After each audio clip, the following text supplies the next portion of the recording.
मंडळी, आजपर्यंत रामायण आणि त्याबद्दलची अनेक रहस्य आपण ऐकली असतील किंवा मालिका सिनेमांमधून बघितली असतील. पण रामायण महाभारत हिंदू धर्मातील अशी महाकाव्य आहेत जी जितकी समजून घेऊ तितकी आपल्याला अधिक त्यांच्या खोल गाभाऱ्यात घेऊन जातात.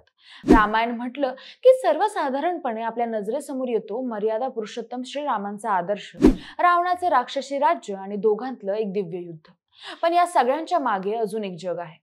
रामायणातल्या प्रत्येक पात्राला त्याची त्याची बॅक स्टोरी आहे. त्यामुळे आपण ऐकलेलं किंवा पाहिलेलं रामायण हे फार फार वरच आहे.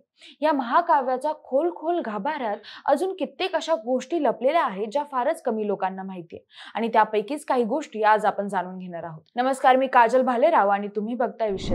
मंडळी, जेव्हा जेव्हा रामायणातील पात्रांचा उल्लेख केला जातो तेव्हा तेव्हा राजा दशरथाच्या 4 पुत्रांचा उल्लेख केला जातो. पण राजा दशरथाला एक मुलगी आणि श्रीरामांना एक बहीण होती, हे तुम्हाला माहितीये का?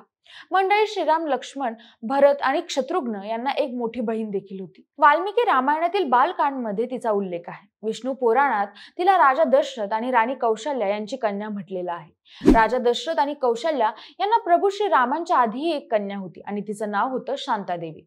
पण ही शांतादेवी फार काळ अयोध्येत राहिलीच नाही. विष्णू पुराणातील एका प्रसंगानुसार एकदा राणी कौशल्याची बहीण राणी वर्षिणी अयोध्येला पोहोचली. वर्षिणी ही अंग देशाच्या राजा सोमवादची पत्नी होती. लग्नाच्या बऱ्याच काळानंतरही त्यांना मूलबाळ झालं नाही. देवी शांता यांना पाहिल्यावर राणी वर्षिणीची मातृप्रेरणा जागृत झाली. पण दुसऱ्या क्षणी आपल्याला मूल नाही म्हणून ती दुःखी झाली. तिचा दुःखी चेहरा बघून राजा दशरथांना तिच्या दुःखाचं कारण कळलं आणि त्यांनी शांतादेवींना राणी वर्षिणीला द्यायचा निर्णय घेतला. आणि अशा प्रकारे कौशल्याची कन्या शांता अंग देशाची राजकुमारी बनली. यानंतरची दुसरी गोष्ट आहे लक्ष्मणाच्या पत्नी उर्मिलाबद्दल. उर्मिला ही माता सीतेची धाकटी बहीण. जेव्हा कैकेयीने प्रभू श्रीरामांना वनवासात पाठवलं तेव्हा लक्ष्मणही त्यांच्यासोबत गेले आणि जंगलात राहू लागले. पण जेव्हापासून ते जंगलात आले होते तेव्हापासून लक्ष्मणाने एकदाही झोप घेतली नाही. एक दिवस राम आणि सीता जंगलात त्यांच्या झोपडीत विश्रांती घेत होते तेव्हा लक्ष्मण झोपडी बाहेर पहारेकरी म्हणून पहारा देत होते. त्या रात्री देवी निद्रा लक्ष्मणासमोर प्रकट झाली आणि त्यांना या मागचं कारण विचारलं. तेव्हा लक्ष्मणाने सांगितलं की राम आणि सीता यांच्या रक्षणासाठी तो झोपत नाही. त्यांचं हे बंधू प्रेम बघून देवी निद्रा प्रसन्न झाली आणि तिने लक्ष्मणाला 14 वर्षांच्या झोपेतून मुक्त होण्याचा वर दिला.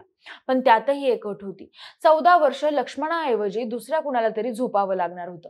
मग लक्ष्मणाने देवी निद्राला त्याची पत्नी उर्मिलाला या झोपेचा वाटा देण्याची विनंती केली.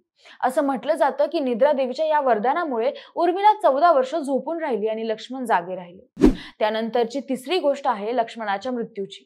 लक्ष्मणाने आयुष्यभर श्रीरामांची सेवा केली हे सर्वांना माहितीये, पण त्यांचा मृत्यू कसा झाला हे खूप कमी लोकांना माहितीये. वाल्मिकी रामायणात याचा उल्लेख आहे. वाल्मिकी रामायणानुसार जेव्हा श्रीराम अयोध्येचे राजा होते तेव्हा एके दिवशी काळ एका तपस्वीच्या रूपात अयोध्येत आला. काळाने श्रीरामांशी एकांतात बोलण्याची इच्छा व्यक्त केली आणि म्हटलं की जर कोणी आम्हाला बोलताना बघितलं तर तुम्ही त्याला मारून टाकावे. श्रीरामांनी काळाला हे वचन दिलं आणि लक्ष्मणाला दारावर पहारा देण्यास सांगितलं, जेणेकरून कोणीही आत येऊ नये. काळ आणि श्रीराम बोलत असताना महर्षी दुर्वासा तिथे आले. त्याला श्रीरामांना भेटायचं होतं. लक्ष्मण त्याला म्हणाला, तुला जे काही काम असेल ते मला सांग, मी तुझी सेवा करेन. हे ऐकून महर्षी दुर्वासा रागवले आणि म्हणाले, जर तू आत्ताच जाऊन श्रीरामांना माझ्या आगमनाची बातमी सांगितली नाहीस तर मी तुझ्या संपूर्ण राज्याला शाप देईन. लक्ष्मणाने विचार केला की माझं एकट्याचं मरण चांगलं होईल पण लोकांचा नाश होऊ नये.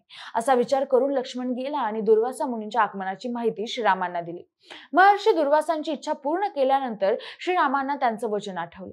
शिवाय रघुकुलाची रीत होती, प्राण जाय पर वचन न जाय. प्रभू श्रीराम द्विधा परिस्थितीत अडकले होते. मग शेवटी लक्ष्मणच त्यांना म्हणाले की तुम्ही कसलीही चिंता न करता मला मारून टाका, जेणेकरून तुमचे वचन मोडले जाणार नाही. जेव्हा श्रीरामांनी हे महर्षी वशिष्ठ यांना सांगितलं तेव्हा त्यांनी सांगितलं की तुम्ही लक्ष्मणाचा त्याग करावा. संताचा त्याग आणि हत्या सारखीच असते. श्रीरामांनीही तेच केलं. श्रीरामांनी दिलेल्या त्यागामुळे दुःखी होऊन लक्ष्मण थेट शरयू नदीच्या काठावर गेले आणि योगाद्वारे त्यांनी आपलं शरीर त्यागलं असं म्हटलं जातंय. पुढची चौथी गोष्ट आहे रावणाची. रावण म्हटलं की आपल्या डोळ्यासमोर उभा राहतो 10 तोंड असलेला महाकाय माणूस. पण रावणाला ही 10 तोंड कशी मिळाली? काय आहे रावणाच्या 10 तोंडामागची गोष्ट? मंडळी, रावणाने अनेक वर्ष महादेवाची तीव्र तपश्चर्या केली. तपश्चर्ये दरम्यान रावणाने महादेवाला प्रसन्न करण्यासाठी यज्ञ म्हणून 10 वेळा आपलं डोकं कापलं.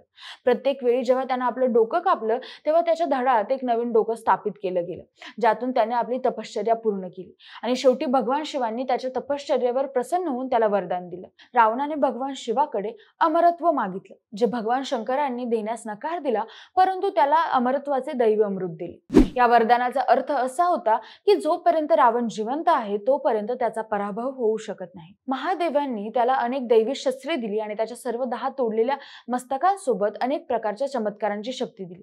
या कारणास्तव रावणाला दशमुख किंवा दशासन म्हटलं गेलं. यानंतरची 5वी गोष्ट आहे बाली आणि रावणाच्या कट्टर शत्रुत्वापासून मित्रत्वापर्यंतची. त्याचं झालं असं की किष्किंधाचा राजा आणि सुग्रीवचा मोठा भाऊ बाली हा रामायणातील बलाढ्य महायोद्धा होता. त्याला ब्रह्मदेवाने एक वरदान दिलं होतं की जो कुणी त्याच्याशी युद्ध करेल त्याची अर्धी शक्ती बालीला मिळून जाईल.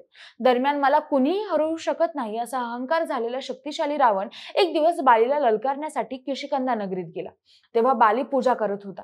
रावणाने एकसारखा आवाज देऊन बालीला युद्धासाठी बोलवलं. देवपूजेत बाधा टाकल्यामुळे बालीला राग आला. बालीने मग रावणाशी युद्ध सुरू केलं आणि थोड्याच वेळात त्याला नेस्तनाबूत केलं. पुढे बगलेत धरून 6 महिने संपूर्ण पृथ्वीचं दर्शन घडवलं. जेव्हा रावणाने स्वतःहून बालीकडे माफी मागून जीवनाची भिक्षा मागितली तेव्हा बालीने त्याला सोडून दिलं.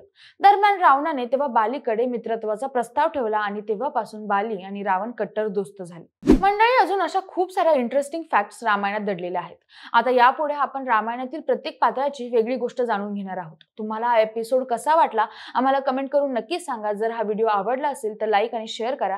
तसंच विशेष भारी या YouTube चॅनलला सबस्क्राईब करा. आणि हो, जर हा व्हिडिओ तुम्ही फेसबुकवर बघत असाल तर तिथेही आपल्या विशेष भारी FB या पेजला फॉलो करायला विसरू नका. धन्यवाद.